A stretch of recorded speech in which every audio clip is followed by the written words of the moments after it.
Hey, what's up? It's Kit. Time for another video. Today, we are outside in a very well ventilated area to mold some jigging spoons from Do-It Molds. I've already made a video on how I did the wire forms, and I think before you actually get into this, you would do that.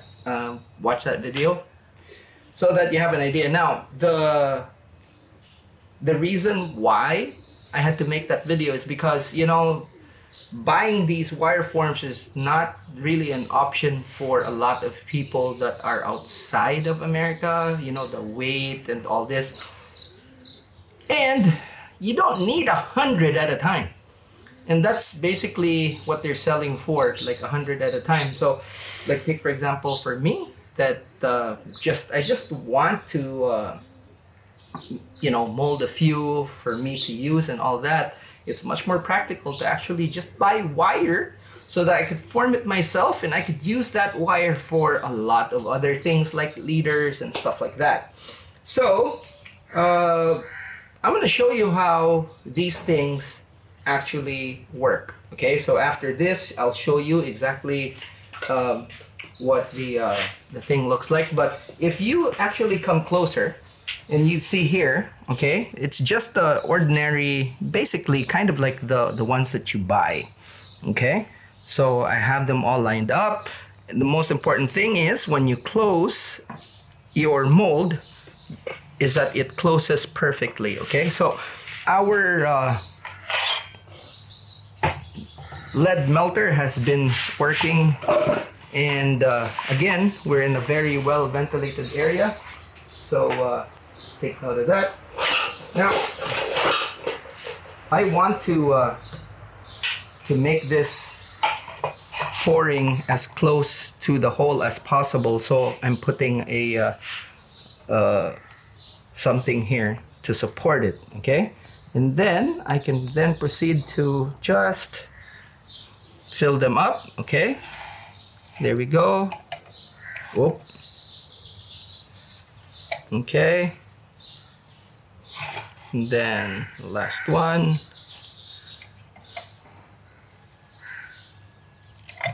Okay, now we did kind of fumble on the second one, and what we need to do is check to see if it's okay or not. Seems to be okay, but if we did make a mistake, I'm gonna show you how to correct that. Okay, so take for example just that one right there. Okay, need to take that off there. Okay, so it's not perfect. This one's good, so put that there. This one's good, we put it there. Okay, so this one's not as good as we want it to be, so I have a vice grip here that basically just holds the wire, and what we could do is just put it in like so. Okay, so you can see, though, I don't want to touch that, that's hot. Okay, so we just put it back. Okay, kind of fiddly. Okay, so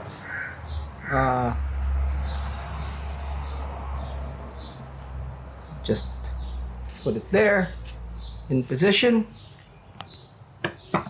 close the mold, and then re-pour everything. Now let's see the angle here closer. You can see we lined it up the lip like that, and then just pour.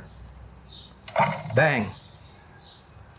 Now sometimes your melter would actually drip.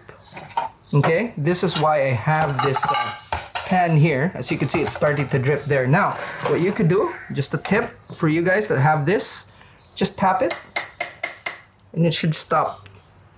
It should stop that if you just tap it. Okay, it's something I discovered, but just put it there. All right, so that is a perfect casting, as you can see. Very good. All right, so now what I do, okay, so let's grab it here. kind of hot. Okay, so still, while it's hot, I want to take the sprue off of this, and I will trim it with these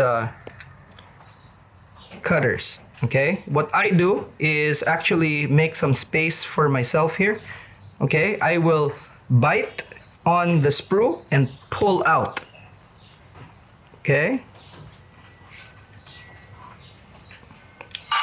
and what that does is it will help me save as much of this side as possible.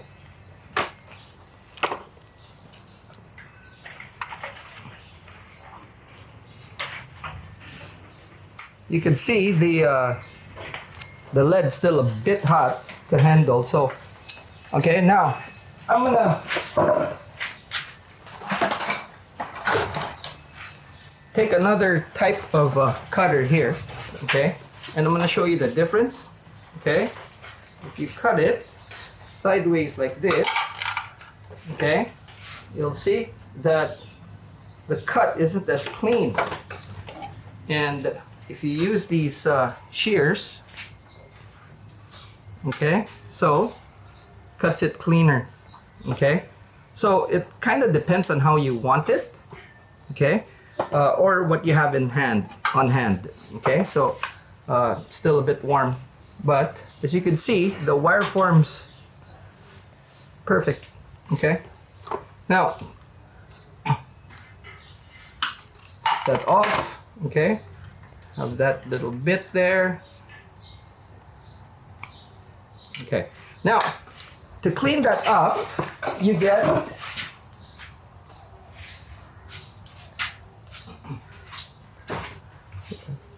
I'm just gonna cut that.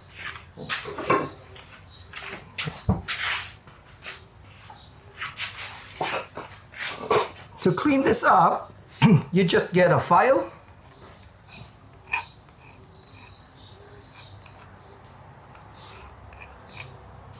And there's some, just to actually get a clean side,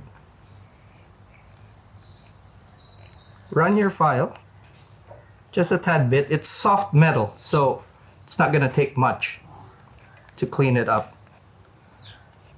There we go, perfect. Do the same with the others.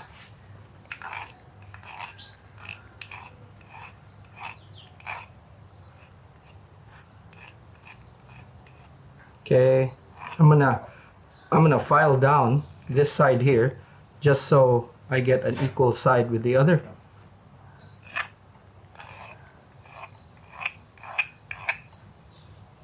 Okay, just like that. So same thing with this.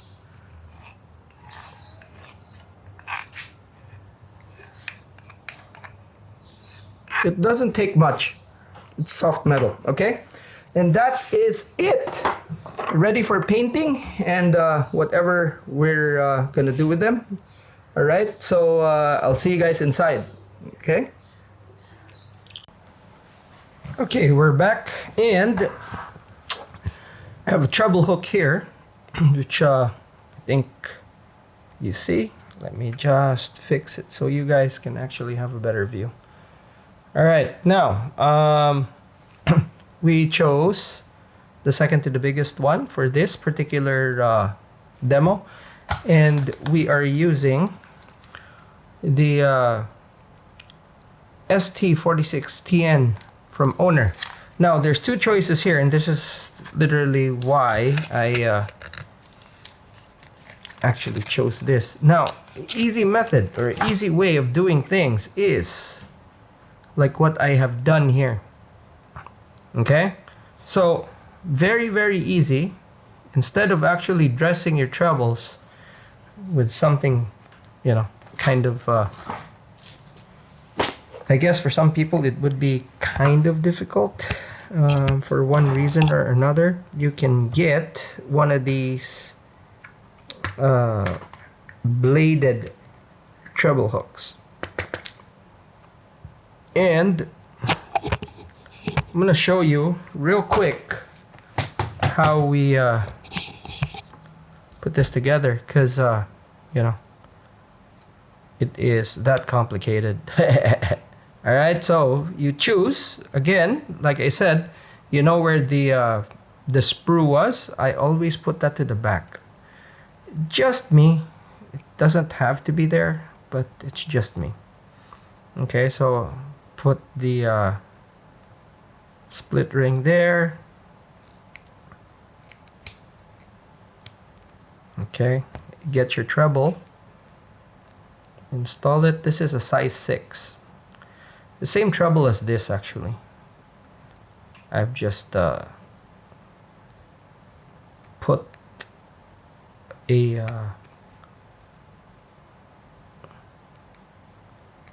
spinner blade at the back. Okay, so as easy as that, you already have a lure that is really good. So it swims, you know, it has vibration. The willow leaf here at the back will spin, and oddly enough, this will track really well because of the spinner blade. So just with a few components, you don't even need to paint this, because this particular color, even if it actually gets oxidized with a dull kind of gray, it actually works really well. Okay, so that is literally one of the ways, and a very fast way of rigging your spoon. And next one obviously is going to be what I am going to show you guys, which is just to dress the treble hook with some material. And the theme for this is easy. Okay, easy, not gonna be complicated. It's easy.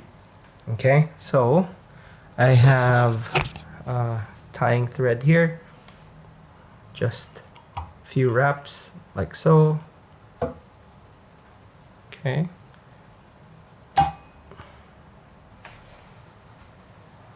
let me see here. It should focus like that. This thing just doesn't want to focus. Alright, so maybe if I'm actually doing something here, yeah, like that. Okay, so just to make things simple, what I have on hand here is bucktail. So that's, I'm just gonna get this, alright? Gonna use this pearl color. Alrighty, so make it just a bit shiny. You don't need much, okay? You don't need much. Always remember that you don't need much.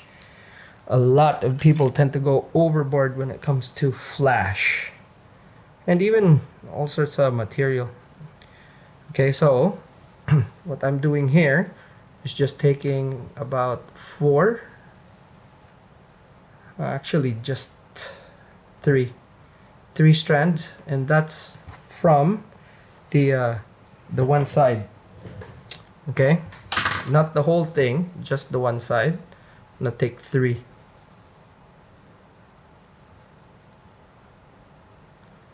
I like taking from where I can see the base.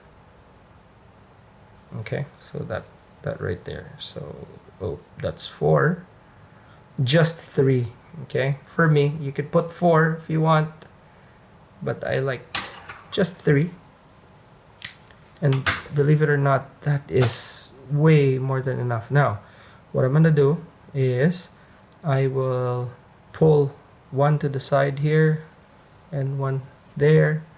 I am going to fold it, okay, and cut.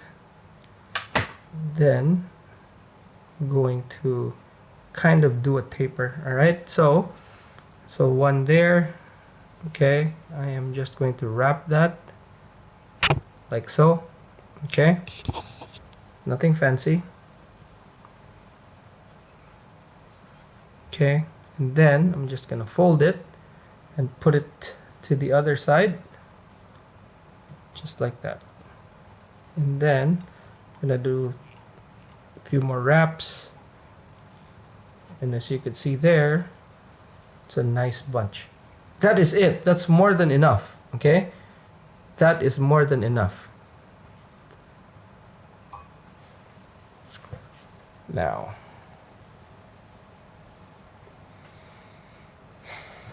bucktail. So now this will flare up a lot.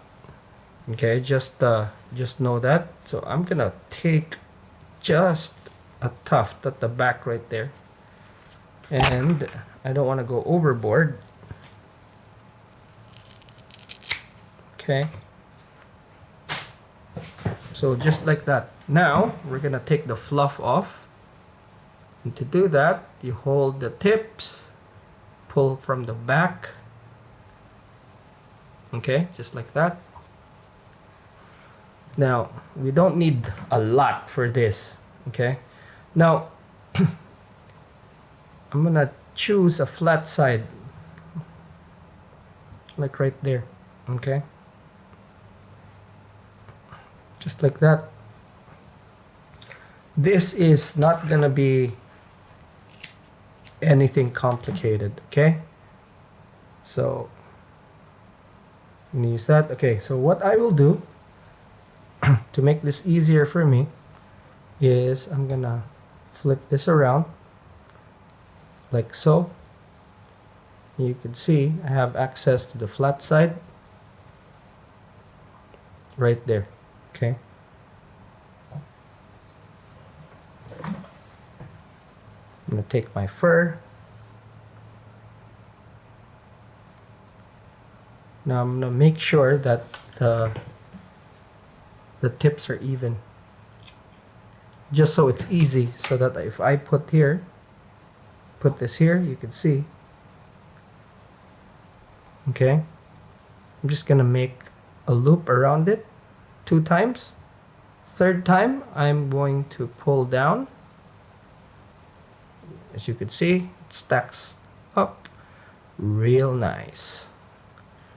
And then I can go on and just wrap right there. Okay,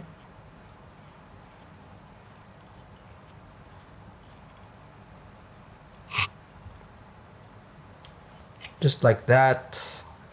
Again, the theme of this is easy, so I'm not gonna complicate things, just easy. Okay, now this thread is not fly tying thread, this is actually embroidery thread. There we go. So I've been tying up some jigs, so I have that. And then all we have to do is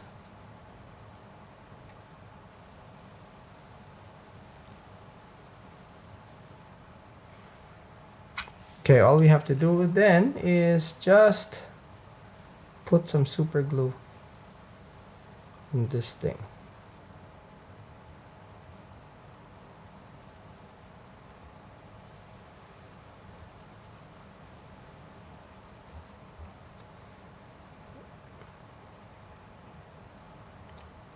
Just like that.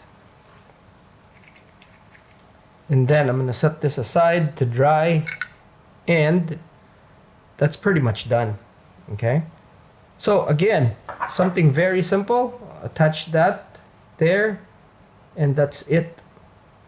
So this particular bucktail, and you could use actually any material you want. This is bucktail, but you could use squirrel, you could use dog fur, craft fur, pretty much anything that you have on hand. Okay, even paintbrush hair. Again, doesn't have to be fancy. What this does is just have a little resistance at the back so that the treble rides correctly. That is it. So I'm gonna put it like that, and it's done. It's that simple. Alrighty. So this camera is wonky and stuff, but yeah, you could see it there. Okay, Very, very simple tie. Okay? Very, very simple.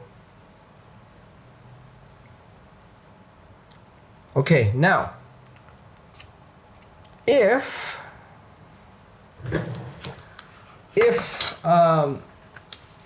you kind of doubt that you can do this, I tell you, it's so freaking easy. And you don't need a vise, you don't need anything fancy. I have that, so I'm using it. And that's kind of like a remnant from my fly fishing and fly tying days. So I have it. And you can actually just hold your treble with your fingers while you're doing it. I've done that in the past, and it's pretty easy. The bigger ones are kind of sketchy because they're quite big, but they're actually easier to hold. Okay, so you hold it like that. Okay, and then you put your materials, and then you tie it. It's as simple as that. So it really depends on how committed you are to this sort of thing. If you actually want to do this, you do save a few bucks in the long run. And what's good is that you have something that if you want to use it, it's there. You don't have to run to the store, especially when you're overseas and you don't have a store beside you. You know, this sort of thing actually helps out a lot because at the end of the day, they're just there. Alrighty? So that's it for this video. I really hope you learned something, and that it's helpful to you. Alrighty? This is very, very easy, especially in these financial climate of ours. Actually helps out a lot. And you know, lucky for me, I'm kind of the guy that always wants to make stuff, you know. So if I can, I'll make it. Simple as that. Alrighty. Anyway, that's it for this video. Thanks so much for watching. I'll see you in the next one. Class is missed.